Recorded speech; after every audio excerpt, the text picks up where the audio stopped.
The right to believe what you want is baked into the fabric of American society. But throughout our history, there has been considerable disagreement over how much influence those beliefs should have in law and government. Today, we see that in many aspects of public policy. In particular, many are committed to the conception of the United States as a nation guided by Christian ideals.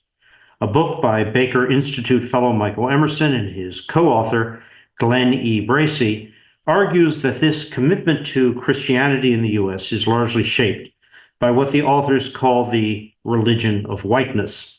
This religion, they write, raises the perception of racial inequality to a level of spiritual commitment that rivals followers' commitment to Christianity itself. Michael is on the podcast today to discuss this and the role of Christianity in American public life. Michael is the Institute's Chavanne Fellow in Religion and Public Policy, as well as the director of the Baker Institute's Religion and Public Policy program. He is also the founding director of Rice University's Center on Race, Religion, and Urban Life. Thanks for tuning in. I'm David Satterfield, director of Rice University's Baker Institute for Public Policy in Houston, Texas, and this is Baker Briefing. Michael, thank you for joining me today. I'm just thrilled to be here. Your book, The Religion of Whiteness, How Racism Distorts Christian Faith, has a provocative title, to say the least. Can you break down what that title means and the idea behind, quote, religion of whiteness, close quote? Yeah, provocative is certainly a way to describe the title, and I fully understand if you just hear it, you can make a quick judgment like, just another liberal book from some liberal scholar at some liberal university, right? Or that just sounds ridiculous. Or perhaps, depending on who you are, maybe, that sounds interesting. So yeah, let me break it down. My co-author and I didn't start with any such idea. We had gotten a grant and we were going to redo a study we had done a quarter of a century ago, which was to understand what's the relationship of race and the American Christian church. And so we began that project by interviewing over 100 religious leaders around the nation to start. And we usually did that in focus groups where there would be 3 to 5 of them together. We'd film those sessions, and then we could analyze afterwards what they had to say, but also how they said it, what their body language was and such. So we started with a whole set of questions, and our first question we never really got past. We would simply start by saying, what do you see as the state of the race and the church?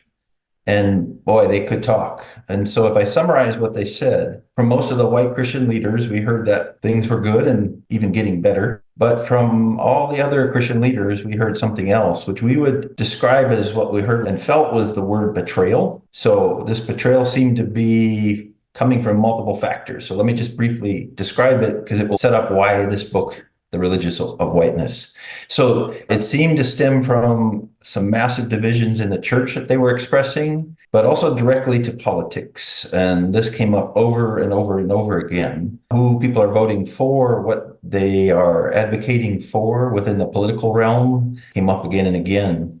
And the sense of betrayal was often accompanied by sadness, pain, or hurt that they felt. So I'll give you a couple of examples. One Native American Christian leader from the East Coast, with his body posture at the time indicating total exhaustion, told us, we're seeing the continual removal of Christ from the church. An African American leader from the West Coast said, God is marshaled by the white church not just to defend and promote racism to our faces, but to weaponize it against us. A Latina leader on the West Coast as well said that a lot of white Christian institutions, what they do is smoke and mirrors, and very painful for people of color because the gap of what they're saying and what they're actually doing is so wide. So I could go into more, but these words and feelings expressed, we really cut to the heart of it. The book is about how and why many white Christians seem to be rejecting the rest of their Christian family and the severe consequences for the entire nation, politically and otherwise. Can I just ask you, you used repeatedly the term sense of betrayal. Yes. By whom? Sense of betrayal by all Christians who are not white is what we heard, whether Asian, Native American, African American, Hispanic, and so on. Those leaders and the people in their churches. I want to pursue a bit further. Is this a movement, a phenomenon, which is intrinsically linked to a sense of broader, and I'll use the term betrayal, social betrayal of a class of Americans who have been left behind, whose expectations, socioeconomic, have not been met over previous decades? Is it a reaction to a sense of statelessness in society, or is there something more atavistic and fundamental at play here? You know, it is kind of all of it. And the tipping point seemed to be the 2016 presidential election. So there had been progress and movements within the Christian church across the nation, what they would call racial reconciliation, multiracial congregations, people coming together, developing theologies. And when that vote happened and well over 80% of white Christians voted for Donald Trump, and well over 80% of Black Christians, for example, voted for the other candidate, that seemed to really cause a rift because became very public knowledge.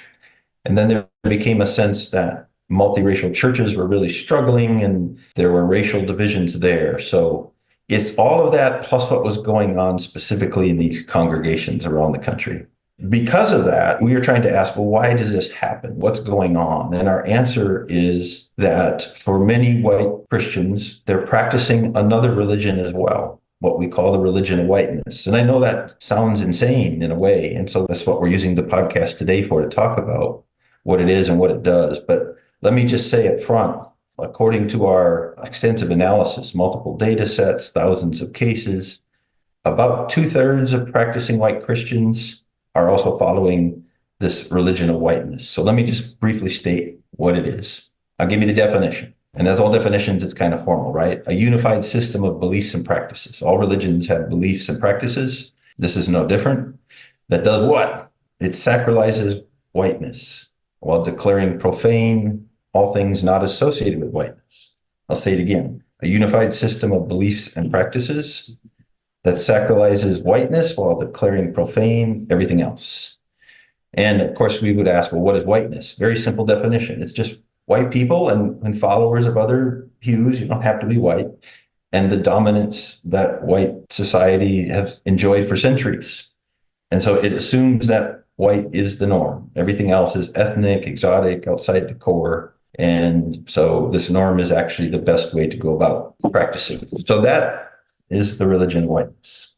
Michael, how does this phenomenon, as you have assessed it and described it, correspond with the well-publicized and now decades-long decline of so-called mainstream Protestant religions? And are we talking indeed about a Protestant/evangelical phenomenon, or are there aspects of this within the Catholic Church as well? Yeah, I'll answer that second part first. 20 or so years ago, we would be talking just evangelical Protestantism, but my colleagues and I, and then other researchers are finding that has changed. So now we are talking Catholics as well, mainline Protestants as well.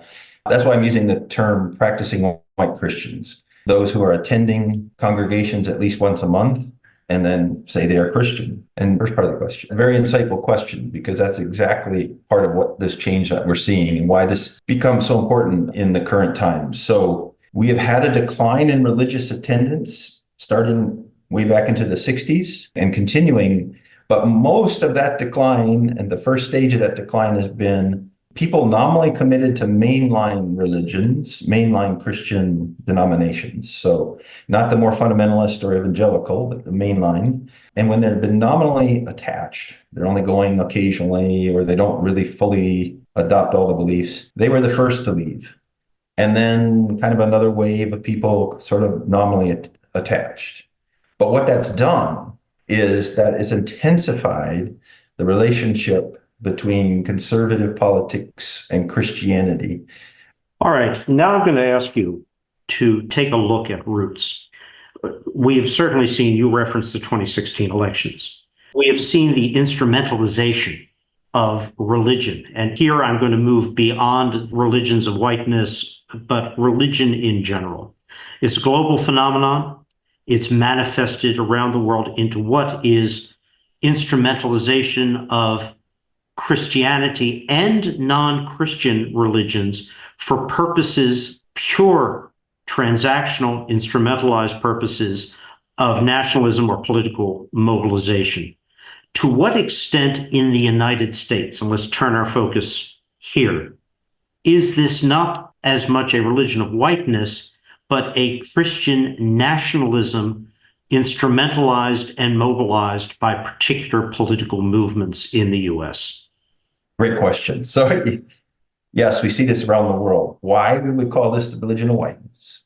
And I'm going to give you some results on this, but yes, one of the fundamental beliefs and practices within this religion is Christian nationalism, but it has a particular and unique expression if it's associated with white Christians as opposed to all others. So white Christian nationalism is powerful. And if you saw the recent Republican National Convention, you saw displays of that over and over again. Here's something really interesting and important, very important. 1960s and before, there was almost no relationship between your race, your religion, and how you voted. It didn't matter. You couldn't find associations. Starting in about the mid-60s, there started to be kind of a weak relationship. And that relationship has grown and grown so much so that today, if I just know your race and your religion, I can predict with uncanny accuracy who you're going to vote for, whether you're going to vote Republican or Democrat and so on. And that's been the change. There's like this molding that's happened over time of particular version of the Christian faith, which we're saying is associated with this religion of whiteness, because it works differently if you're Black, Hispanic, Asian, so on. Is that true across geography? That is to say, if you were to ask those questions, race and religion, in any urban area in the United States or suburban, a part of a metropolitan area, would you get the same outcomes, or is it a rural versus urban, suburban phenomenon? There's some regional effects, such as like where you live, that is true, but the strongest predictors are race and religion, not where you live per se. And so, Michael, given what you have said, how are church structures responding to this phenomenon? The organized church bodies, the conventions, the synods, how do they respond? Yeah, they're going in two directions. They're either leaning into Christian nationalism and this religion of whiteness, and those that do are seeing lots of growth, lots of giving, excitement. And then there are those who are resisting and saying this isn't Christianity. And they're doing their best to resist with lots of pushback within their denominations and their organizations and their churches. And where is this all going? Is this a temporary phenomenon which in 5 or 10 years will play itself out? Or do you see a more enduring base for all of this? Yeah, I know you and I have had some discussions on this. There are waves, right, that happen over time, and we're kind of riding a crest now. It may still go up yet some more, but I would suspect that eventually we're going to see a decline of this movement as well. It's interesting because it's happening around the world. It's not just here right now. So there's something in the air in politics. This is working right now, but I don't think it'll work long term. But I also don't think when it declines that will be the end of it. Mike, let's take a look back in American history, and not all that far back. Just a little over 80 years. Father Coughlin and his association with the America First movement, which had strong racial anti-Semitic elements to it. That movement not just dissipated, but dropped like a stone with the entry into the Second World War and was thoroughly repudiated. It was more than just a nationalist or a racial ethnic phenomenon. It was an appeal to xenophobia, to an introversion of America's view of itself in the world. Are there parallels between that movement in the 30s and what we're seeing today? Or is today's phenomenon fundamentally different? Time will tell. I think there are many parallels. What's making me hesitate a bit is that right now this is so ingrained into so many Christian organizations, churches, Christian universities, that it's hard to believe it can just be quickly repudiated and disappear. It would have to disappear from so many different places among so many people. It may dissipate, but it will take some time. And let's talk about public policy, which after all is what we here at the Institute are all about. You've certainly talked about, there's been a great deal of focus on this phenomenon, whether it's called Christian nationalism, the religion of whiteness, the instrumentalization of religious movements, sentiments, which are socioeconomic, perhaps more than they are religious in terms of dogma in their beliefs. How does it impact now in 2024 with the elections upcoming? And how will it impact on a fundamental constitutional concept of, and I hate to say the words because they provoke such intense debate, separation of church and state? Thank you for that. So it is amazing the influence that it is having right now. And I'm talking at the local level, at the state level, at the school board level, and certainly, of course, at the national federal level. If you've been following lately, right, several southern states at this point now are passing laws that are directly challenging the current understanding of separation of church and state, kind of going back to practices we might have had in the 50s and before. So these are powerful impacts. Sometimes people will say, how many Christians are there really in this? So let's say we're talking about somewhere around a quarter of the population of the US. Okay, so Democrats care a whole lot about the black vote, for example. That's 12%. So you're talking of something twice the size. I don't think there's any other group as big. There are so many different interest groups. This group, well, it's not the majority, but it may be the largest single subgroup in the country, and they're having very, very powerful impacts. Two questions for you, Michael. First one is this phenomenon separate from or separable from what are referred to as the culture wars? This is stemming out of the culture wars and the moral majority of the early 1980s and Jerry Falwell. So you see an intrinsic link. Yeah. Mm-hmm. Although many persons of color take positions on the so-called cultural issues, which would put them more in line with a very traditional or fundamentalist view, yet this phenomenon of whiteness would exclude them. That's right. There are Christian nationalists among all different peoples, but the impact, the way that Christian nationalism is expressed and worked out differs by race. And that's because we're arguing this religion of whiteness, which we'd have to have much more time to go into what it actually is and does. Now we come to the real question here. As we look not just at today or the near term, but over the future, not just in the US, but elsewhere, there are analyses of these phenomena that hold these are essentially irredentist movements. They are reactionary to social, demographic, economic changes that have already taken place. That this is, if you will, a bitter ender, last gasp effort to appeal, to mobilize on the basis of visions of American or European or other national lives that no longer exist.